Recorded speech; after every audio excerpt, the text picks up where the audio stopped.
to Spark It Up Sports. March Madness episode is here. Let's go, baby. 2 best weeks of sports. We got non-stop basketball.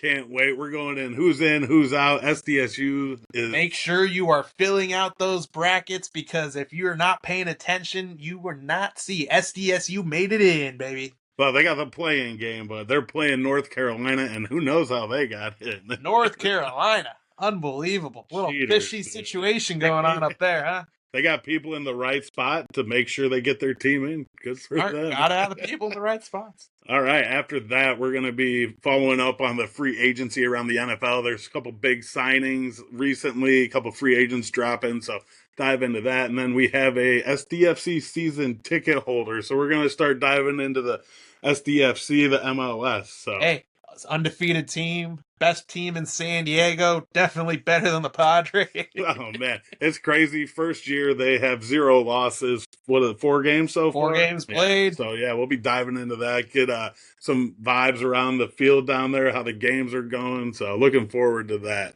Great times we've had. Great times. 35,000 fans strong. 35,000. Probably the biggest fans that have ever been there, unless maybe one of the state games when they played Cal or Stanford or that. But I doubt it. Not really. All right, well, let's jump into this March Madness. So for us, we're in San Diego. Obviously, you're a SDSU alum. Absolutely. Roll State, baby. That's right. They've been to the tournament, 5 years in a row? Last 4 or 5 years in a row. Been probably since about 2020 since we haven't been in. Yeah. But SDSU rolling in, playing in this play-in game on Tuesday night at 6:30 p.m. Matched up against University of North Carolina. Yeah, and if you haven't heard, the University of North Carolina, their athletic director is the chair. Huge controversy. Huge controversy. He's getting a $104,000 bonus by getting North Carolina into the tournament, and he makes that decision. So a little bit of a fishy situation. Why you have the guy head of the selection committee selecting his own team in, but sucks to be other teams because there's definitely a couple good teams that got left out. It definitely sucks. West Virginia, IU. Indiana. But if you're in that position, you putting your team in? Oh, absolutely. Right. So they got to figure out how to not have that guy in that fucking position. Yeah. You can't be tied to the fucking team that gets in. That's absolutely insane. Like, should have a what's going on? Third party. Right. So I don't know how you do it, but it cannot be the athletic director of a school making these decisions. Also out of San Diego, University of California, San Diego, UCSD, the Tritons making That's right. The King Tritons, they might be my favorite mascot of this tournament. You seen it, dude? Like the guy from fucking Little Mermaid, the dad. Let's not forget Johnny's favorite team, the Johnnies, St. John's. Yeah, they got great mascot, little cardinal bird. His name's Johnny. They're looking good this year, though. They might make a run in this tournament. St. John's, Johnny's all the way. Re-roll the East. Right. For me personally, I'm growing up a Purdue fan. The last 3-4 years, they've had Zach Edey. They've been a Final Four team, national championship team. Couldn't get over the hump, but they made it to the game. This year, not looking so hot. Well, they're in. I'm picking them to the Sweet 16. Will they do it? Maybe not. Johnny thinks High Point, a real good team. High Point, real good team. Take them out. So Coach Painter. See what happens. Coach Painter, real good coach, but this team doesn't look like teams of the past. They don't have a 7'3" guy in the middle just laying it in. That's my point. That takes a big hit on that team for sure. That's one thing with San Diego State is we have a 7-footer, and we're hoping that he's playing this game, Magoon Guath. All right, so if they don't win Tuesday, their streak's over, right? Streak's done. I think it should be like a half. I mean, you're halfway there. It's on TV. It's one of the only games. It's a play. It's one of the only games other than like when you get late in the tournament where everybody's watching. Correct. And the only game going on. So it's like must-see TV, especially with the UNC controversy going on. So like, not just that, this is a great matchup for SDSU playing one of those blue blood teams, UNC. Yeah, they always seem to come out and play well. The thing for me is, do they go in that drought? The San Diego State drought, which it's famous. Think always happens. I mean, right? It always happens. I mean, like I said, we're getting back our 7-footer, hasn't played in the last few games, and we're a whole different team when he's on the court. He's got a great shot, and he's a great big presence. You Right? can't teach 7 feet. Can't do it. We're seeing that with Purdue. So You cannot teach. yeah, Roll State in this one. We'll be tuning in for sure. Whole Like we were country will be talking, watching. a couple of these upsets. I was saying High Point over Purdue. What's another one of your upsets? For me, I'm going to go with the MAC, Akron, MAC champion. They're always a good team. I have them taken down Arizona. That's a 12 seed over a 4. So, hey, Arizona. Love a good upset. You better watch out, Arizona. Big 12, good conference this year. Sending a lot of teams. What was these breakdowns for teams? What you said? SEC 14 teams. 14 teams. They got almost a quarter of the bids. So, like last year, the Big Ten had a ton of teams in there, and like they sucked come tournament time. So it'll be interesting. The only one. What? That made it far as they did. Oh yeah, no, they're in the Big East. Yeah. Wrong, Big East, dude. Where were we? Oh yeah, the SEC. So we'll see if like the SEC can back up having that many teams in, or if it's not deserved. But that's the only time will tell with that one. What else we got here? Who's your pick to win it all? Everybody knows that Tom Izzo is March, so I'm going to go with Michigan State. They haven't won it since 2000. It's about time they get back in there and get that win. Big Ten always beats each other up during the regular season, so I look for them to have a better tournament season this year than they did last year. I was watching a couple of these Tom Izzo games, and he looks like a very old man on that sideline. Looks like he is coaching some of his last seasons out there. I mean, he's definitely getting age. He's been there for 30 years. Do it for Tom. A head coach for 30 years. Izzo. He's getting one more, and then he can ride off into the sunset, dude. See you later. One of the other storylines for this is Cooper Flagg. How's he going to be in this tournament? Honestly, you probably won't need him the first weekend. That's one of the big things that a lot of the people were talking about this morning in the news. Is it worth playing him in that first game? It's a very tough game, tough matchup for them. Obviously, they play a 16 seed. It's not tough. Not a tough upset. It should be a cupcake. This is a game that they have notoriously lost for the past. If I'm them, you dress him, have him warm up. If you need him, only if you need him, you put him in. You don't even risk it unless you're down or something. Then all right, go in there, see what you can do. But I don't even think they're gonna get down, dude. That's what you think but past 3 tournaments, they have been first round eliminations. Yeah, I do think their team's different this year, though, with Cooper Flagg. Flagg. And I agree. It all comes down to Cooper Flagg. I believe they need him dressed. I believe they need him to at least play a little bit. Yeah. All right. Mm-hmm. Free agency. Couple signings. Which one came out this morning? Lots of Derek Stingley Jr. 3-year, $90 million, becomes the highest paid DB in the league. If you remember, J.C. Horn got it a few days ago. His was a $100 million deal. His was 4 years, so Stingley's 3 years. And those corners that can shut down half the field are worth this money. You're seeing them get paid. I've loved Stingley since he was at LSU, first-round pick. Got to keep him with the Texans. You got DeMarco, what's the head coach? DeMarco Murray. DeMarco Murray's the head coach, defensive back. So, to see him, keeping him there, he's a good player. Love that deal. Absolutely. Great to see them spending some money on the defensive side of the ball. One thing for me is that they haven't spent any money really on the offensive side of the ball, losing Stephon Diggs. Their left tackle. Losing wide receivers to injury. The guy lost his knee. Nico Collins? Tank Dell. Tank Dell got hurt. Yeah. Nico Collins came back at the end of the year. So for me, I feel like they still need to spend a little bit of money on the offensive side of the ball or improve. That is 100% a concern for them. Seeing what happened to C.J. Stroud last year, he was their offense, and for them to be getting rid of offensive linemen and not surrounding him, they're going to be screwed. And he hasn't even got his second contract yet. Mm-hmm. So what are they going to do when you have to pay him? Exactly. Or is he going to leave because you're making all these moves that aren't helping him at all? So building the defense, not the offense. Yeah, we'll see what they do in the draft. They did get a big haul for Tunsil, so maybe they're trying to go a little younger in the O-line, get a few different pieces. But the draft is the next step to see what these teams are going to do. So. And I think you need to get this guy a running back because... Get him. He needs everything. He needs receiver, get him a running back, get him a left tackle. He's in like the Bears situation last year, I feel like, but I don't. And maybe with the haul of picks they're getting from these trades, they'll be able to like right the ship. But you got to right the ship for Stroud, or he's going to get destroyed, and he's not going to want to play there. Let's see, another big money signing, Joey Bosa to the Buffalo Bills. Joey Bosa, Buffalo Bills, 1 year, $12.6 million with incentives. I think's the big thing.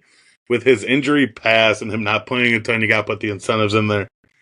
Look for him to maybe be just a pass rusher. Absolutely. And I think like he will dominate as just a pass rusher.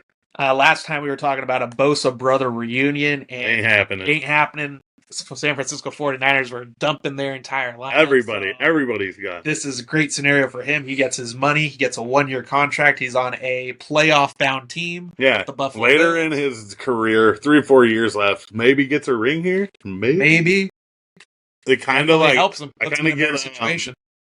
Peaks of when they did Von Miller, and like that did not turn out last year at all. So like they're kind of risking it again with Joey Bosa at his age and like him not staying healthy. So they got to be careful with him and like try and keep him healthy. But I could see it turning out bad, like Von Miller. Like game 3, he gets hurt. It's like, oh damn, there you go. Absolutely, cold weather guy. So back to the cold. Yeah, right. But his contract is incentive, so they're not going to take a huge hit if he doesn't perform.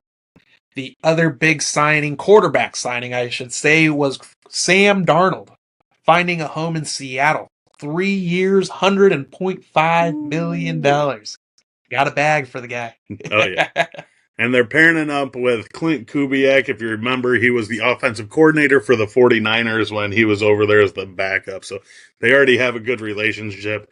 Sam Darnold is he needs a running game, and like Clint Kubiak's gonna try and get the running game going. And even Sam Darnold came out and was like, "We gotta get the good running game." Da da da da da. It's like, paying you $100 million, you gotta pass the damn ball and win us the game. But he's not that kind of quarterback. And like you saw at Minnesota towards the end of the year when the pressure was on, like you need the running game and you need a clear offense. He doesn't need to read all these defenses and whatnot. So give the guy some help. Give the guy some help. And with that being said, they brought in Cooper Kupp on a 3-year, $45 million deal. Love that. Pairing him up with Sam Darnold, Smith, Jigba. Jackson Smith and Jigba.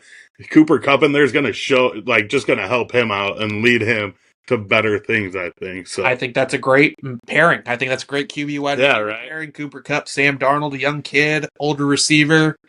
Let the veteran teach the young guy. And like maybe they'll go out and get another receiver in this draft, or who knows. But I think they're going to try and help Sam Darnold a little more for sure. I think the Seahawks are an up and up on that division, especially with the 49ers on the downfall. The Rams got better, so the Rams and Cardinals. There's the Cardinals. They didn't really do much. They got Sweat, defensive end, but their offense is pretty stagnant as far as I'm concerned. But to be honest, that division, it's looking like Seahawks-Rams going to fight down to the end. Yeah, and I like the Rams way better than anything the Seahawks, because I don't even think Darnold's going to be that good.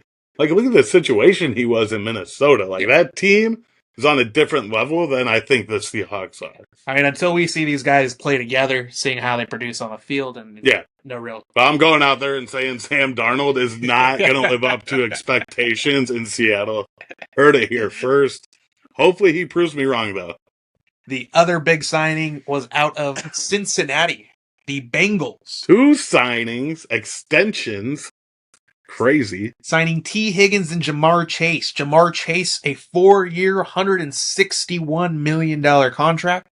God damn, he is now the highest paid non-quarterback in the league, surpassing Myles Garrett, who got it last week. Standing at $40.25 million a year. Getting paid, dude. What a bag. After that, T. Higgins also signed. His was a 4-year, $115 million. Not as big of a deal, but I don't think he's as good of a player as Jamar Chase is. I mean, this is nuts. This is insane. That's so much money that they have spent now on this receiving core. Crazy. They have an entire defense that has yet to be even... Nope. You have the NFL sack leader. Literally led the NFL last year in sacks. He's not signed. I don't think they're going to be able to give him what he wants after these deals. After these deals, no way. There's no way there's money. At his age, 31, they cannot do that. No. He's got to go somewhere else. Are they going to be able to trade him and get something for him?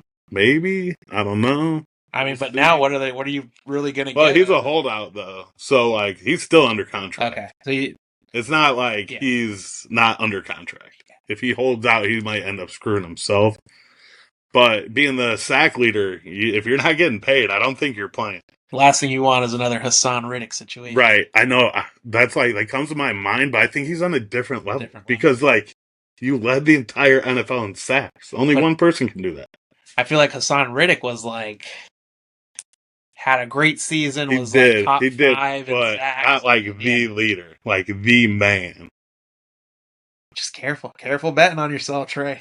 Oh, I know. That's what scares me. And I could see it turning into the Reddick thing. So it's I don't know. Do you play the 1 year? Hopefully not get hurt. But after he won't back his stats up. I don't think from last year. No, there's no way he's gonna do it. So this is his chance to get the bag. So it's tough. Interesting. Once these dudes get older, and it's you got to make moves, and the way Cincinnati does is they make them play their prove it year because they did it. Right. Yeah. I saw I saw a meme online where it was Cincinnati's GM is running the team like an 8-year-old runs a Madden team. Just signing all the offense, the star power to these huge contracts, and you're not going to be able to pay anybody else. He's right. I mean, fuck. But I give them a 2-year window. If they don't win it in 2 years, then they're blowing that shit up for sure. Yeah. All right. How about with our own teams? Anything new on the Bears front? The Bears signed Olamide Zacharias. He's a receiver. He was with Washington last year. It's our third receiver. Keenan Allen won't be back. I like him getting in there. And it'll kind of open things up in the draft. Mm-hmm. So since we have a third receiver, I don't really know where we're going to go in this draft with the free agency signings and the offensive line we've had too. We don't necessarily have to get a tackle or a guard with 10. So that sexy pick, give me that tight end. I really don't want Ashton Genty at 10. Because I think there's too many good running backs that we can get later. Yeah. And I think Tyler Warren, tight end, changes the game, the offensive game, like no other player can in the draft. So that's where I'm at right now. I love this signing with that receiver. And then, hopefully we'll see what happens in the draft. Raiders side of the ball. Definitely revamped this entire defense, signing Eric Stokes from the Green Bay Packers, signing Adam Butler to a long-term deal, revamping Malcolm Kuntz. So now the Raiders will have one of the best defensive lines in the entire NFL. Christian Wilkins, Malcolm Kuntz, Adam Butler, Max Crosby. That's a beefy defensive line. Beefy. Signed Jeremy Chin, a safety from the Washington Commanders. Brought in a Landon Roberts, linebacker, replacing our boy. Yeah, I saw online too that he had better stats than Spillane did. And came in at a cheaper price. Yeah, cheaper price. He's a little older, a little more experienced. Also bringing in Lonnie Johnson Jr. as a backup linebacker. And on the offensive side, we finally have a little bit of a better running back, Raheem Mostert, into the mix. Why did Miami get rid of him? We basically did a trade with them. They signed Madison, and we got Mostert. So. NFL's weird, dude. NFL's a real. And Mostert might shine with the Raiders. Just the change of scenery is all these guys need sometimes. Well, Mostert lost his job basically because that other kid ended up. Yeah, that's what I'm saying. It's not that good. All right, the final one for the free agent signing was Mekhi Becton signed a 2-year deal with the San Diego LA Chargers. I love this. This is a Harbaugh move. Exactly what he wants to do. Big ass guard, bring him in there. You got Joe Alt last year. You got Najee Harris, the running back. They're going to run the fucking rock. No ifs, ands, or buts about it. You brought this point. You said Harbaugh wants to run the ball, and that's exactly what he's done. He started it, put it in motion last year. He started feeding those two running backs. Got rid of all their receivers, all their skill positions. He did. And this brought an offensive line. How you build a fucking NFL team, dude. And he's doing it the right way. And just he's marrying the Eagles. Yeah. And up front, build it out from there. They were a playoff team last year, and they probably look to repeat this year. Yeah, they're a lock for the playoffs for me. As Herbert can play most of the year. All right, a little bit of a switch to a different sport we haven't talked about yet. Football. MLS action, to be exact. And welcome to the new team, SDFC, Yes, San Diego Football Club. For those of you who don't know, San Diego got its very first professional, not first professional soccer team, but first MLS soccer team. So their season started, what are they, 4 games in? 4 games in. Started about a month ago on the road. They played the LA Galaxy in LA. And pulled off a sweet victory. Unbelievable upset. No one saw it coming. There were great support from San Diego up there. Awesome to watch on TV. Got the win, too. And what a start for their season. They have 2 wins, 2 draws, and 0 losses. 0 losses. For those of you who don't know, and you're a football fan, not a football fan, how's the scoring work? You are allowed to draw at the end of the 90th minute. A little bit of added time is added, but if the score is the same, you are drawn. Each team gets 1 point instead of the 3 points given for the victory. All right, so it's kind of like hockey, except hockey goes into overtime. You get that point, but it's just a draw, so both teams get a point. Both teams get no one wins. If you are the outright winner, you get 3 points. So at the end of the year, whoever has the most points wins the conference. Either West or the East. Eastern Western Conference in the MLS, 2 conferences. Right. So. Top 8 from each advance to the playoffs and play off a regular bracket. That's different? Like no other professional soccer don't do bracket tournaments. No. We're like the only one in the world doing that. Well, Champions League, because they do the pool and then they go into bracket. Yeah, they pool first and then bracket. Yeah. I guess all of them have the bracket. Yeah. But the brackets, yeah. All right. I guess the regular season's the fucking pool play. Pool play. Yeah. And then all right. Yeah. But SDFC, the only undefeated team currently in San Diego, and that's just because the San Diego Padres haven't started their season yet. Yeah. That's it. What's it like? What was the first game like? How many people were there? The vibes were awesome. 35,500 strong at that first game. The stadium capacity is 30,000, so 5,000 plus standing. Standing room only. Not just that, they put pitch boxes on the field. They have these little boxes of eight people that can sit on the field. Really? So they got even more room. It's awesome. Sweet. At the game on Saturday, the San Diego Padres were there. Manny Machado flew them all in. Jackson Merrill, Xander Bogaerts, Michael King, and Joe Musgrove was the one that actually started off the whole thing. Joe? No, Love Joe. That. San Diego local native, so. And for those of you that don't know, Manny Machado is one of the owners of SDFC, so nice. His involvement in the team is very big. Yeah, maybe you should worry about baseball, not soccer. But I don't know. That's neither here nor there. When you're getting paid $330 million, yeah, baseball doesn't really matter. Fuck you on. Yeah, baseball doesn't matter, dude.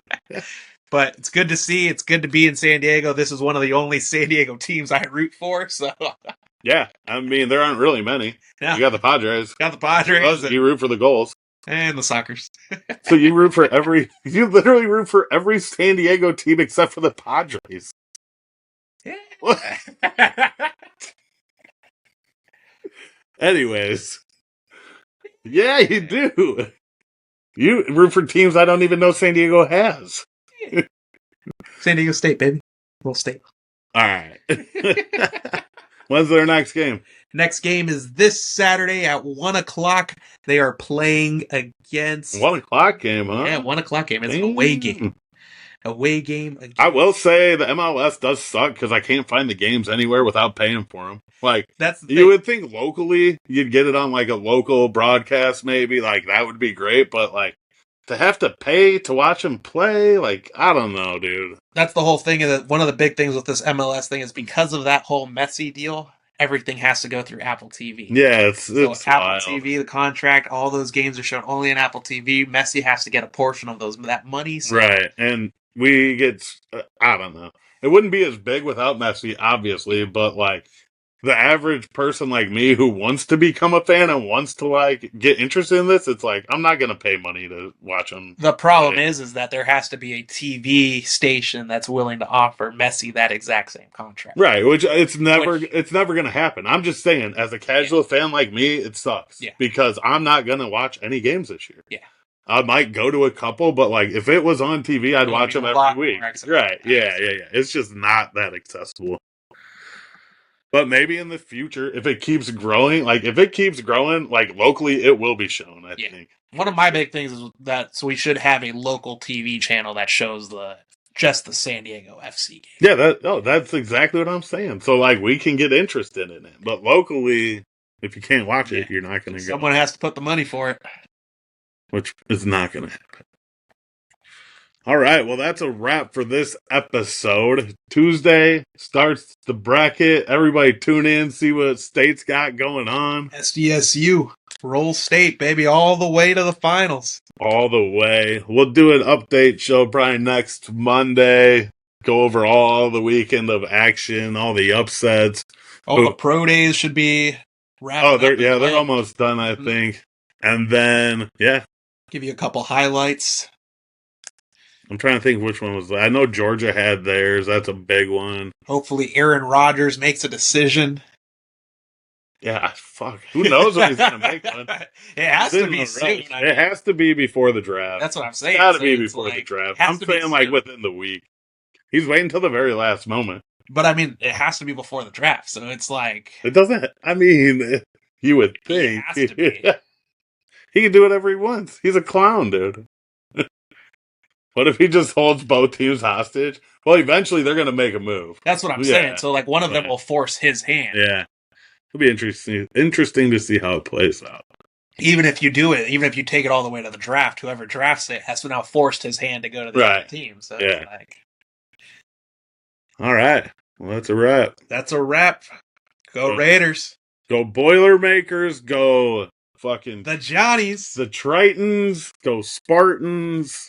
And the SDFC. Yeah. Sports, baby. Sports, baby. Spark it up, sports. Like, follow, subscribe. Tune in. Yeah, tune in.